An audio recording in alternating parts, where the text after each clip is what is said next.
భారత స్వతంత్ర పోరాటంలో తుపాకీ పట్టి పోరాడిన వీరులు చాలామంది ఉన్నారు. కానీ యుద్ధభూమిలోనే కాదు, బ్రిటిష్ కోర్టులో కూడా మాటల తూటాలతో పోరాడిన ఒక వీరుడు గురించి ఈరోజు మాట్లాడుకుందాం. ఆయనే కల్నల్ ప్రేమ్ కుమార్ సహగల్, ఆజాద్ హింద్ ఫౌజ్ 2వ డివిజన్ కమాండర్. ఎర్రకోటలో బ్రిటిష్ సామ్రాజ్యానికి సవాలు విసిరి దేశం మొత్తాన్ని ఏకం చేసిన ధీరుడు ప్రేమ్ కుమార్ సహగల్ 1917 జనవరి 13న పంజాబ్లోని హోషియాపూర్లో జన్మించారు. నాన్న లాయర్, ఇంట్లో చదువుకు మంచి వాతావరణం ఉంది. లాహోర్లోని ప్రభుత్వ కళాశాలలో డిగ్రీ పూర్తి చేశారు.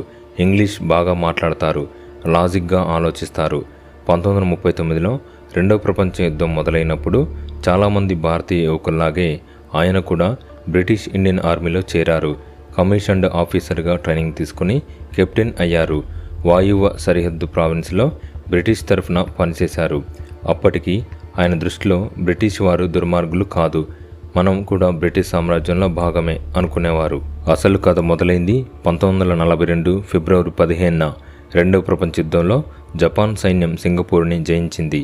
అది బ్రిటిష్ వారికి అతిపెద్ద ఓటమి. ఆ యుద్ధంలో ప్రేమ్ సహగల్ 10వ బలూచ్ రెజిమెంట్తో పోరాడి జపాన్కి యుద్ధ ఖైదీగా దొరికిపోయారు. ఆయనతో పాటు 45,000 మంది భారతీయ సైనికులు జపాన్ శిబిరాల్లో మగ్గిపోయారు. అక్కడే ఆయన జీవితం మారిపోయింది. బ్రిటిష్ ఆఫీసర్లు భారతీయ సైనికులను కుక్కల కంటే హీనంగా చూశారు. తిండి, మందులు బ్రిటిష్ తెల్ల సైనికులకు ఇచ్చి భారతీయులను పస్తులు ఉంచారు. మనం వీళ్ళ కోసం ప్రాణాలు ఇస్తున్నాం, వీళ్ళు మనల్ని మనుషులుగా కూడా చూడటం లేదు అని సహగల్ రగిలిపోయారు. అప్పుడే captain Mohan Singh Indian national ఆర్మీని స్థాపించారు. బ్రిటిష్ వారి కోసం ఎందుకు చావాలి, మన దేశాన్ని విడిపించుకోవడానికి మనమే సైన్యం పెట్టుకుందామని పిలుపునిచ్చారు. మొదట సహగల్ ఆలోచించారు, నేను బ్రిటిష్ రాజుకి ప్రమాణం చేసిన ఆఫీసర్ని, ద్రోహం చేయడం తప్పు కదా అని. కానీ శిబిరంలో జరుగుతున్న అవమానాలు చూసి ఆయన నిర్ణయం మార్చుకున్నారు. నా మొదటి విధేయత నా దేశానికే కానీ రాజుకు కాదని ఐఎన్ఏలో చేరారు. 1943 జూలైలో నేతాజీ సుభాష్ చంద్రబోస్ సింగపూర్ వచ్చారు. ఆయన మీరు నాకు రక్తాన్ని ఇవ్వండి, నేను మీకు స్వాతంత్రాన్ని ఇస్తానని గర్జించినప్పుడు సహగల్ రక్తం మరిగిపోయింది. నేతాజీ సహగల్లోని ధైర్యం, తెలివితేటలు, ఇంగ్లీష్ పరిజ్ఞానం చూసి వెంటనే 2వ డివిజన్ కమాండర్గా నియమించారు. 2వ డివిజన్లో Gandhi brigade, Nehru brigade, Azad brigade ఉన్నాయి. దాదాపు 5,000 మంది సైనికులు సహగల్ ఆధ్వర్యంలో శిక్షణ పొందారు. నేతాజీ సహగల్తో ఒక మాట అన్నారు, ప్రేమ్, నువ్వు చదువుకున్నవాడివి, యుద్ధం చేయడమే కాదు, మనం ఎందుకు పోరాడుతున్నామో ప్రపంచానికి చెప్పగలగాలి. నీ మాటలే మన ఆయుధాలు కావాలన్నారు. ఆ మాట సహగల్ జీవితంలో నిజమైంది. 1945 ఫిబ్రవరి, రెండవ ప్రపంచ యుద్ధం చివరి దశ. జపాన్ ఓడిపోతూ ఉంది.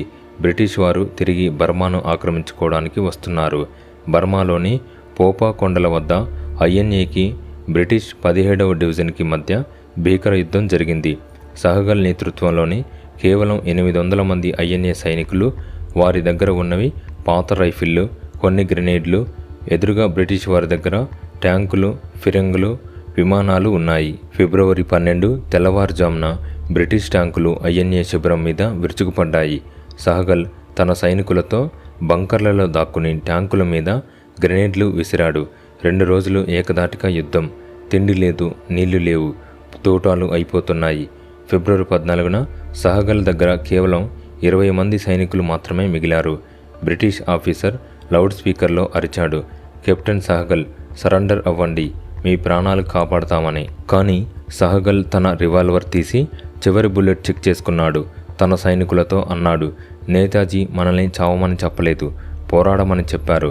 కానీ పిరికి వాళ్ళలా లొంగిపోవద్దని చెప్పారు. చివరి బుల్లెట్ వరకు పోరాడదాం. మళ్ళీ కాల్పులు మొదలయ్యాయి. చివరికి ఒక గ్రెనేడ్ పేలి సహగల్ స్పృహ తప్పి పడిపోయాడు. బ్రిటిష్ వాళ్ళు ఆయన్ను బంధించారు. ఆయనతో పాటు దొరికిన 18 మంది సైనికులను అక్కడికక్కడే కాల్చి చంపేశారు. సహగల్ ఆఫీసర్ కాబట్టి విచారణ కోసం బతికించారు. 1945 నవంబర్ 5న ఢిల్లీ ఎర్రకోటలో చారిత్రాత్మక విచారణ మొదలైంది. ముద్దాయిలు 3: colonel Prem Sahgal, major general Shah Nawaz Khan, lieutenant colonel Gurbakhsh Singh Dhillon. అభియోగాలు: రాజద్రోహం, హత్య, యుద్ధ నేరాలు.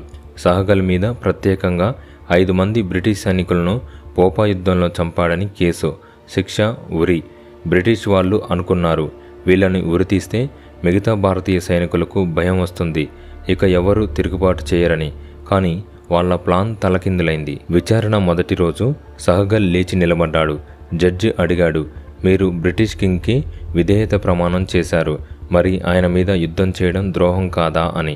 సహగల్ గొంతు ఎర్రకోట గోడలను అదరగొట్టింది. యువర్ ఆనర్, నేను బ్రిటిష్ కింగ్కి విధేయత ప్రమాణం చేశాను, నిజమే. కానీ ఆ ప్రమాణం కంటే ముందు నేను నా తల్లికి, నా దేశానికి పుట్టాను. నా దేశం నా మొదటి రాజు. నా దేశం బానిసత్వంలో ఉన్నప్పుడు ఆ బానిసత్వాన్ని కొనసాగించే రాజుకి విధేయత చూపడం అసలు ద్రోహం. నేను ఆ ద్రోహం చేయలేదు. మీరు నన్ను హంతకుడు అంటున్నారు. అవును, నేను చంపాను. యుద్ధభూమిలో శత్రువును చంపడం ప్రతి సైనికుడి ధర్మం. నేను బ్రిటిష్ ఆర్మీలో ఉన్నప్పుడు జర్మన్ సైనికుడిని చంపితే మీరు నాకు మెడల్ ఇచ్చారు. ఇప్పుడు స్వతంత్ర భారత ఆర్మీలో ఉండి బ్రిటిష్ సైనికుడిని చంపితే ఉరి తీస్తారా? అంతర్జాతీయ చట్టం ప్రకారం ఒక గుర్తింపు పొందిన ప్రభుత్వ సైన్యం చేసే యుద్ధం నేరం కాదు. ఆజాద్ హింద్ తాత్కాలిక ప్రభుత్వాన్ని జపాన్, జర్మనీ, ఇటలీ సహా 9 దేశాలు గుర్తించాయి. మేము ఆ ప్రభుత్వ సైన్యం. కాబట్టి నేను యుద్ధ ఖైదీని, నేరస్తుడిని కాదు.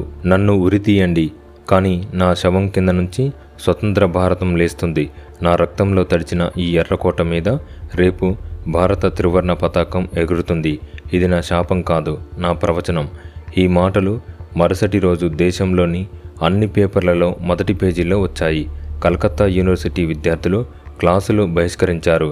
బొంబాయిలో టెక్స్టైల్ కార్మికులు సమ్మె చేశారు. లాహోర్లో న్యాయవాదులు కోర్టులను బాయ్కాట్ చేశారు.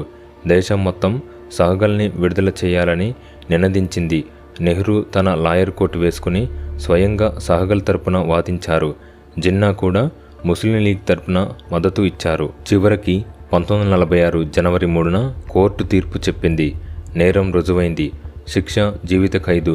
కానీ అదే రోజు సాయంత్రం British Indian army commander in chief Claude Auchinleck ఒక ప్రకటన చేశాడు. ప్రజల మనోభావాలను దృష్టిలో ఉంచుకొని శిక్షను రద్దు చేస్తున్నానని. సహగల్, షా నవాజ్, తిల్లాన్ ముగ్గురు విడుదల అయ్యారు.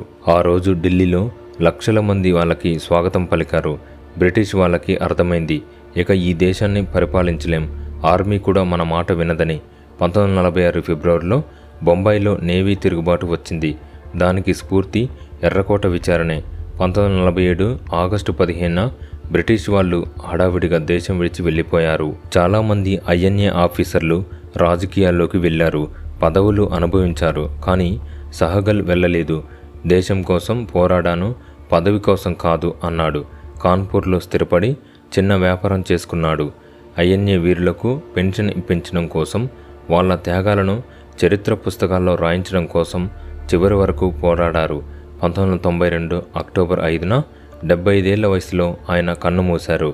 ఈరోజు మనం స్వేచ్ఛగా మాట్లాడుతున్నాం, స్వేచ్ఛగా బతుకుతున్నాం అంటే దానికి కారణం ప్రేమ్ సహగల్ లాంటి వేల మంది వీరులు తమ ప్రాణాలను, కుటుంబాలను, భవిష్యత్తును త్యాగం చేశారు కాబట్టి. వాళ్ళని మరవకూడదు. వాళ్ళ కథలను మన పిల్లలకు చెప్పాలి. జై హింద్.